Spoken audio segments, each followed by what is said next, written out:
بسم الله الرحمن الرحيم قل يا أيها الناس إني رسول الله إليكم جميعا யா ரசூலுல்லாஹ் நீங்கள் சொல்லுங்கள் அந்த மக்களை பார்த்து, யா அய்யுஹன் நாஸ், மக்களே, இன்னி ரசூலுல்லாஹி இலைக்கும், நிச்சயமாக நான் உங்களின் பக்கம் அல்லாஹ்வுடைய திருத்தூதராக இருக்கிறேன். ஜமீஅன், உங்கள் அனைவரின் பக்கம். அல்லதி, எத்தகைய அல்லாஹ், லஹு முல்கு ஸமாவாத்தி வல் அர்ள், வானங்கள் என்னும் பூமி இவை அனைத்துடைய அதிகாரமும் யாருடைய கையில் இருக்கிறதோ அப்படிப்பட்ட அல்லாஹ்வுடைய தூதன் நான். லா இலாஹ இல்லாஹு, இந்த அல்லாஹ் ஒருவனை என்று வேறு இலாஹ் இல்லை. வணக்கத்திற்குரிய தேவைகளை பூர்த்தி செய்யக்கூடிய நாயன் வேறு யாரும் இல்லை.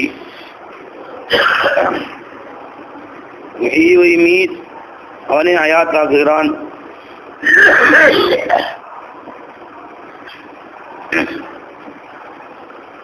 அவனே ஹயாத்தாக்குகிறான். அவனே மரணிக்க செய்கிறான். ஆமினு பில்லாஹி வ ரசூலிஹி, ஆகவே நீங்கள் அல்லாஹ்வை கொண்டு ஈமான் கொள்ளுங்கள். வ ரசூலிஹி, இன்னும் அல்லாஹ்வுடைய திருத்தூதராகிய முஹம்மது ரசூலுல்லாஹி ஸல்லல்லாஹு அலைஹி வஸல்லம் அவர்கள் மீது ஈமான் கொள்ளுங்கள். அந்நபியில் உம்மி, அவர்கள் யார்? உம்மியான நபியாக இருக்கிறார்கள். அல்லதி யுமினு பில்லாஹி வ கலிமாத்திஹி, அவர் அல்லாஹை கொண்டும் அல்லாஹுடைய கலிமாக்களாகிய குர்ஆனை கொண்டும் அவர்கள் ஈமான் கொள்ளுகிறார்கள். அப்படிப்பட்ட நபி, அந்த நபியும் அல்லாஹ் மீதும் குர்ஆன் மீது ஈமான் கொண்டார்கள். அந்த நபியின் மீது இப்ப நீங்க அல்லாஹ் மீது ஈமான் கொள்ளுங்கள், குர்ஆன் மீது ஈமான் கொள்ளுங்கள், அந்த நபியின் மீது ஈமான் கொள்ளுங்கள். வத்தபிஊஹு, அந்த நபியை நீங்கள் இத்திபா செய்யுங்கள், பின்பற்றுங்கள். லஅல்லக்கும் தஹ்ததூன், நீங்கள் நேர்வழி பெற்றவர்களாக ஆகலாம் என்று அல்லாஹ் ஜல்லஷானு தஆலா பொதுவாக மக்களை பார்த்து கூறும்படி நபி ஸல்லல்லாஹு அலைஹி வஸல்லம் அவர்களை அல்லாஹ் தஆலா கூறுகிறார். இதற்கு முந்தைய ஆயத்துல வல்லதீன ஆமனூ பிஹி வஅஸ்ஸரூஹு வநஸரூஹு வத்தபஉன் நூரல்லதீ உன்ஸில மஅஹு உலாயிக ஹுமுல் முஃப்லிஹூன், ஈமான் கொண்டாச்சு நபியின் மீது. நபி அல்லாஹ்வுடைய திருத்தூதர் அப்படின்னு ஈமான் கொண்டாச்சு. நபி ஸல்லல்லாஹு அலைஹி வஸல்லம் கொண்டு வந்த திருமறையின் மீது ஈமான் கொண்டாச்சு. இது ரெண்டு இருந்தால் அது மூமின் ஆயிடுறானா, வெற்றி பெற்றவன் ஆயிடுறானா? முடியாது. இது ரெண்டும் இருக்கணும். மூணாவது, நபியை கண்ணியப்படுத்தணும். என் நபிக்கு எதற்கு கண்ணியம் என்று கேட்குறாங்க நீங்க சில பேர். நபி அல்லாஹ்வுடைய திருத்தூதர்னு சொல்லிட்டோம், அவங்க கொண்டு வந்த சட்டத்திட்டம் எடுத்துக்கிட்டோம், குர்ஆனை எடுத்துக்கிட்டோம். வத்தபஉன் நூரல்லதீ உன்ஸில மஅஹு, அவர்களோடு இறங்கப்பட்ட நூறான ஒளிமயமானது என்றால் அது குர்ஆன் வஹிய மத்லூவாகிய குர்ஆனா இருக்கட்டும், வஹிய கைர மத்லூவாகிய ஹதீஸா இருக்கட்டும். இரண்டுமே வஹிதான். குர்ஆனும் வஹிதான், பெருமானார் கூறிய ஹதீஸுகளும் வஹிதான். ஏன்னா பெருமானார் தங்க சுய இஷ்டத்துக்கு எதையும் பேசுறதே இல்லை. மா யன்திகு அனில் ஹவா இன் ஹுவ இல்லா வஹீன் யூஹா, அல்லாஹ்வுடைய வஹி என்று தன் இஷ்டத்துக்கு எதையும் பெருமானார் பேச மாட்டாங்க. குர்ஆன் ஓதப்படக்கூடிய, தொழுகையில் ஓதப்படக்கூடிய வஹி, அதுக்கு பேர் வஹிய மத்லூ அப்படின்னு சொல்லுவாங்க. ஹதீஸ் இருக்கு, அது தொழுகையில் ஓதக்கூடாது. ஹதீஸ் இல்லை, அல்ல சொல்லிட்டு ஹதீஸ் ஓதலாமா? அதனால வஹிய கைர மத்லூ, தொழுகையில் ஓதப்படாத வஹி என்று கூறுவார்கள். எல்லாம் பெருமானாரோடு இறங்கிய நூறு தான். இப்போ குர்ஆனையும் ஹதீஸையும் ரசூலுல்லாஹி ஸல்லல்லாஹு அலைஹி வஸல்லம் அவர்களை ஈமான் கொண்டவனால ஒரு மனிதன் மூமினாக முடியுமா? ஒரு மனிதன் வெற்றி பெற முடியுமான்னு முடியாது. அந்த குர்ஆனை கொண்டு வந்த முஹம்மது ரசூலுல்லாஹி ஸல்லல்லாஹு அலைஹி வஸல்லம் இருக்காங்களே, அவளை கண்ணியப்படுத்தணும். கண்ணியம் எப்படி படுத்துவோம்? ஒருத்தர் எப்படி கண்ணியப்படுத்துவீங்க பை? இப்போ உஸ்தாத் இருக்கிறாங்க, என்ன பை உஸ்தாதை கண்ணியப்படுத்துங்க அப்படின்னு சொல்றோம். நாசரத் இருக்கிறாங்க, ஐஷா கொடுக்கலாம், அவங்க ரொம்ப கண்ணியமானதுக்குப்பா அப்படின்னு அர்த்தம் என்ன? பண்ணிவானா என்ன செய்யணும், என்ன செய்வா? கண்ணியமானதுக்கிறார் ஒருத்தர்.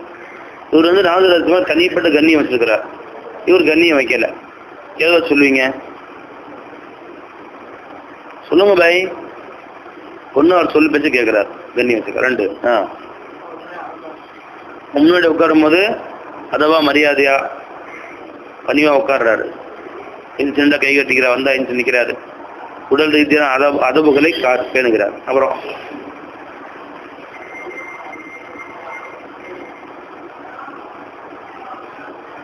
அவனை ஹித்மத் செய்யறார். அவர்களுக்கு தண்ணி எடுத்து கொடுக்குறாரு. கண்ணியப்பட்ட ரொம்ப கண்ணியம் இல்லாம ஹித்மத் செய்ய முடியாது இல்லையா? சரி, வேற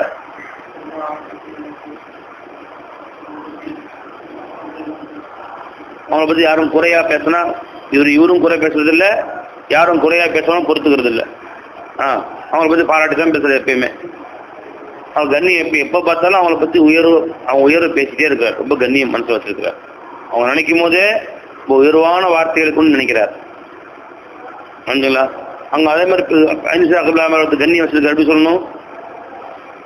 இருக்கிற அசுகாரு மோல்சா அப்படி சொல்லுவார் அவரு. கிருஷ்ணா பேர் ரொம்ப கண்ணியம் வச்சிருக்காரு. அந்த பேரே சொல்ல மாட்டாரு, அவங்க திரு பேரே சொல்லாம என்ன கண்ணியமிகு இந்த உஸ்தாத் ஐனிஷா ஹசரத் கபுலா தாமத் பரகாத்துல் ஆலியா ஷேகுல் ஜாமியா ஹசரத் அவர்கள் அப்படிதான் சொல்லணும். உயர்ந்த பேர்களை அவங்க எவ்வளவு பேரை சொன்னமோ அவ்வளவு கண்ணியம். பார்த்தீங்களா, கட்ட பேர் போட்டிருப்பாங்க முதலமைச்சருக்கு. என்னண்டு புரட்சி தலைவர், இதயத்தின் திருவொலி, இது இதய வேந்தர், நாட்டை காக்க வந்த நல்லவர் இந்த பை அப்படின்னு போட்டு அது மாதிரி 10-15 அடைமணி போட்டு டாக்டர் ஐயா அவர்கள் ஏதோ ஒரு போட்டு போடுறாங்க. இந்த மாதிரி போடுறாங்க பார்த்தியா. அது மாதிரி அவர் சொந்த பேர் சொல்ல மாட்டாங்க. இதோ முதலமைச்சர் வருகிறார் அப்படின்னு சொல்லி முதலமைச்சருடைய பேர் இருக்கும், அதை சொல்லி வர்றாரு சொல்லுவாங்களா? சொல்ல மாட்டாங்க. அவர் கண்ணியப்படுத்துவதற்கு என்ன வேணும்? அவருடைய பெயரை சொல்லி அவர்களை அழைக்கக்கூடாது. உயர்ந்த அவர்களை கண்ணியப்படுத்தக்கூடிய பெயர்களை சொல்லிதான், பட்ட பெயரை சொல்லிதான் அழைக்க வேண்டுமே ஒழிய அவருடைய சொந்த பேரை சொல்லக்கூடாது. அதுவும் கண்ணியத்தில் ஒன்று தான்.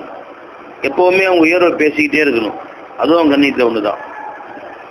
ஐந்து மகன் வர்றாரு, போடா வெளியே போடா சைத்தான், அதைத்தான் மதிப்பான், ஒன்னையாரா மதிப்பான், அது கண்ணியம். அது அவங்க குடும்பத்தை சேர்ந்தவர்களையும் கண்ணியப்படுத்தணும். இவ்வாறு கண்ணியம் என்று எடுத்துக்கொண்டால் பல விஷயங்கள் உள்ள அடங்கிடுச்சு. அவர் நபியை கண்ணியப்படுத்த வேண்டும் என்று சொன்னால் நபியின் திருப்பெயரை கண்ணியத்தோடு உச்சரிக்க வேண்டும். அவமரியாதையாக சொல்லக்கூடாது. முகமது சொன்னார் அப்படின்னு சொல்லக்கூடாது. ஸல்லல்லாஹு அலைஹி வஸல்லம் ஸல்லல்லாஹு அடைமொழி இல்லாமல் பெருமானாரை நாம் பேர் சொல்லக்கூடாது, பேர் சொல்லி அழைக்கக்கூடாது. அவங்களோட குடும்பத்தார்கள் யாராக இருந்தாலும் கண்ணியப்படுத்தணும். பெருமானாரை புகழ்ந்து பேசிக்கிட்டே இருக்கணும். எந்த அளவு புகழ்ந்து ஒருத்தன் பேசுறானோ அந்த அளவு கண்ணியம் கூடிக்கிட்டே இருக்கு. கண்ணியம் மனசு நிறைய வச்சிருக்கான்னு அர்த்தம். பெருமானுடைய புகழ் பாக்கள் படிக்கிற முழுது எதுக்காக வேண்டிங்க? அந்த நபியை கண்ணியப்படுத்துவதற்காக. இப்ப ரசூலுல்லாஹ் கண்ணியப்படுத்துறதுக்காக நீ என்ன வேணா செஞ்சாலும் கண்ணியத்துக்குரிய வார்த்தைகள், அது கண்ணியம் இல்லாத ஒன்றை செஞ்சுதான். ரசூலுல்லாஹ் பேர்ல சாராயம் குடிச்சான் ஒருத்தன், ரசூலுல்லாஹ் பேர் சொல்லி சாராயம் குடிக்கிறீங்க கண்ணியத்துக்காக வேண்டிய, அது கண்ணியமா? அது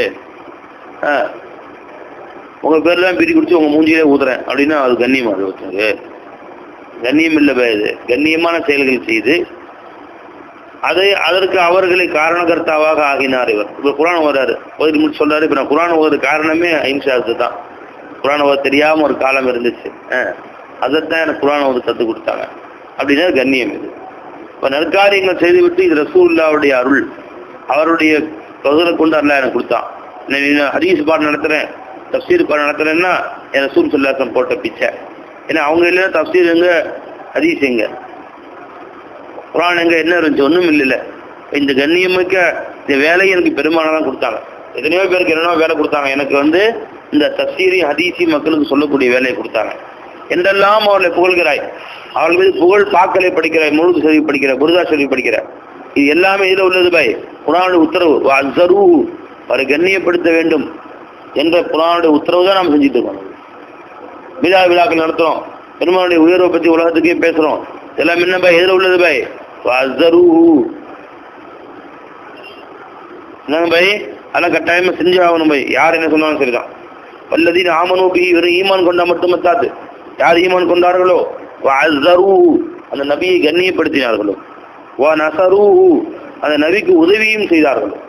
உதவி செய்த என்ன பாய்? நபிக்கு உதவி செய்யறதுன்னா ரொம்ப உதவிகரமாக இருந்தாருங்க அப்படின்னு அர்த்தம் என்ன?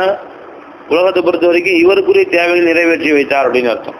நம்ம ரசூல் ஸல்லல்லாஹு அலைஹி வஸல்லம் தேவைகளை பெரிய தேவைன்னா இந்த உம்மத்து மன்னிக்கப்படணும், இந்த உம்மத்து சொர்க்கம் போய் சேரணும் பெரிய தேவையார். ரசூலோட தேவைகளே பெரிய தேவை அதுதான்.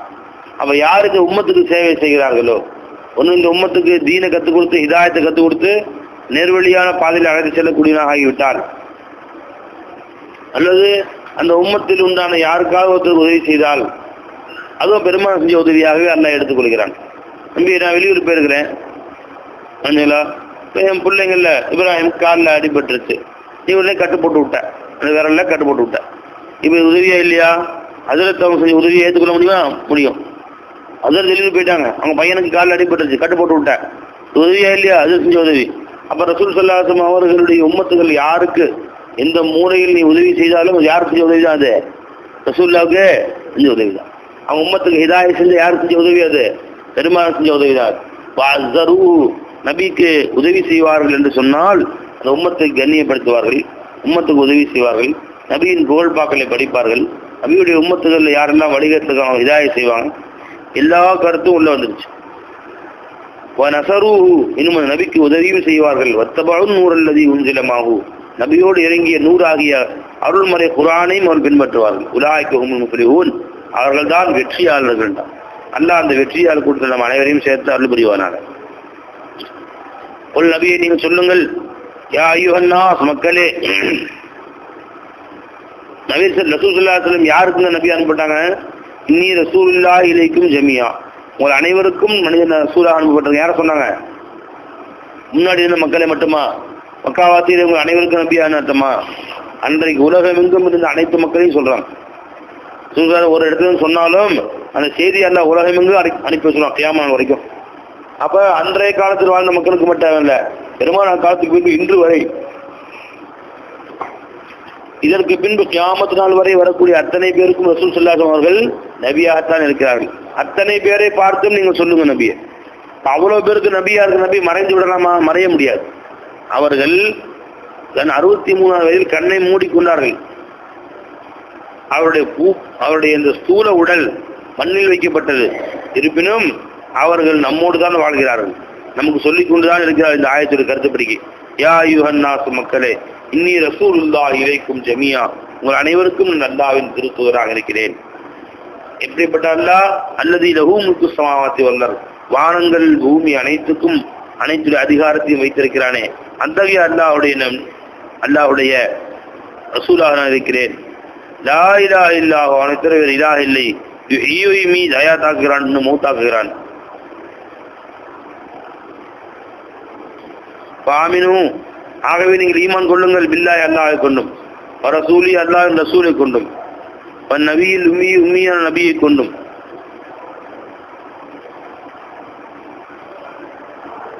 ரசூலுஹின் நபியில் உம்மி, அந்த உம்மியான நபியாகிய ரசூலை கொண்டு ஈமான் கொள்ளுங்கள். அல்லது யுமினு பில்லாஹி வ கலிமாத்திஹி, அவர்கள் அல்லாஹ்வை கொண்டும் அல்லாஹ்வுடைய கலிமாக்களை கொண்டும் ஈமான் கொண்டார்களே, அத்தகைய திருநபி. ஃபத்தபிஊஹு, அவரை பின்பற்றுங்கள். லஅல்லகும் தஹ்ததூன், நீங்கள் நேரடி பெற்றவராக ஆகலாம் என்று அல்லாஹ் தஆலா பெருமானுடைய சிறப்புகளை இங்கே பயான் செய்யலாம். அடுத்தது, வமின் கௌமி மூசா உம்மத்துன், மூசா அலைஹிஸ்ஸலாமுடைய கூட்டத்தில் இருந்தும் சில உம்மத்துகள் இருக்கிறார்கள். அது யஹூதிகள் இருந்தும், யஹ்தூன பில் ஹக், உண்மையான வழியை கொண்டு மக்களுக்கு அவர் அறிவிப்பு செய்கிறார்கள், வழிகாட்டுகிறார்கள். வபிஹி யஅதிலூன், அதே உண்மையை கொண்டு மக்களுக்கு அவர் தீர்ப்பளிக்கிறார்கள்.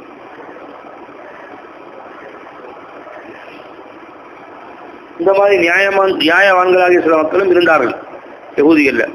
அவங்க சாத்துக்கு வந்துட்டாங்க. சல்மானை பார்த்தது இல்லை, அப்துல்லா பின் சலாம் ரதி எல்லாரும் கொண்டவர்கள்லாம். கத்தாயினாகும், மூசா அலைஹிஸ்ஸலாமுடைய குடும்பத்தார்களை, அவருடைய கூட்டத்தார்களை நாம் துண்டு துண்டாக ஆக்கினோம். இஸ்ரத்தை அஷரத்தன அஸ்பாத்தன், 72 கூட்டங்களாக ஆக்கினோம். இஸ்ரமை 12 கூட்டங்களாக. இஸ்ரத்தை அஷரன மொத்தம் 12 கூட்டம்னா பிரிச்சுட்டோம். அஸ்பாத்தனா குழுவினர்கள், இனங்கள், 12 இனங்களாக. உமமன் பல உம்மத்துகளாக, ரெண்டுக்கும் அர்த்தம் அஸ்பாத்துனாலும் கூட்டங்கள், உம்மத்துனா சமுதாயங்களாக, பல விதமான கொள்கை உடையவர்களாக, பலவித உம்மத்துன்னு சொன்னா பல கூட்டங்களாலும் வச்சுங்களேன். பவஹைனா இலா மூசா, மூசா அலைஹிஸ்ஸலாம் அவர்கள் வஹி இறக்கி வைத்தோம். இஸ்தஸ்காஹு கௌமுஹு, அந்த கூட்டத்துடைய மக்கள் மூசா அலைஹிஸ்ஸலாம் இடத்திலே தண்ணீர் கேட்ட பொழுது, இஸ்தஸ்கா தண்ணி கேட்கறது. எங்க தீவில மாட்டிக்கிட்டாங்க இல்லையா 40 வருஷம், தண்ணி இல்லாம அலையிறாங்க. மூசா எப்படியா, மூசா தண்ணி கொடுங்கன்னு கேட்டாங்க. அப்ப அவங்க மூசா அல்லாஹ் சொன்னா, அன்லிருபி அசாக்கல் பஹர், உங்கள் அசாவை கொண்டு கடலை நீங்கள் அடியுங்கள். அசாக்கல் ஹஜருங்க, கல்லை அடியுங்கள், பஹர் இல்லை. இன்லிருபி அசாக்கல் ஹஜர், உங்கள் அசாக்கோலை கொண்டு கல்லை நீங்கள் அடியுங்கள். மின்ஹு, அந்த அசாவில் அந்த கல்லில் இருந்தும் வலிந்து ஓடியது இஸ்னதா அஷரத ஐனன், 12 ஊற்றுக்கண்கள். எத்தனை கபீலாக்கள் அவன் பிரிஞ்சானோ அத்தனை கபீலாக்களுக்கு ஒவ்வொருத்தருக்கும் ஒரு கபீலாவுக்கு ஒரு பைப்பு.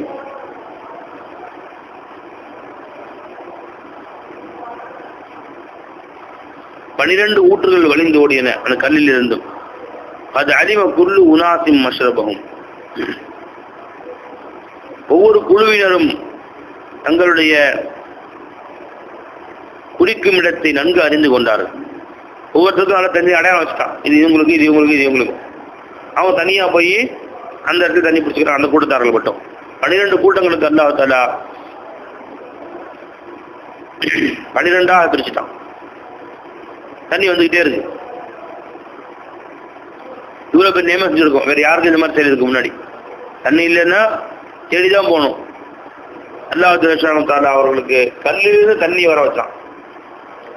அலைஹிமுல் கமாம, அது மட்டுமல்ல தீஹி என்ற அந்த ஒரு மாபெரும் பாலைவனத்திலே அவர்கள் மாட்டிக்கொண்ட பொழுது அவர்கள் மீது மேகத்தை குடைபிடிக்க செய்தோம்.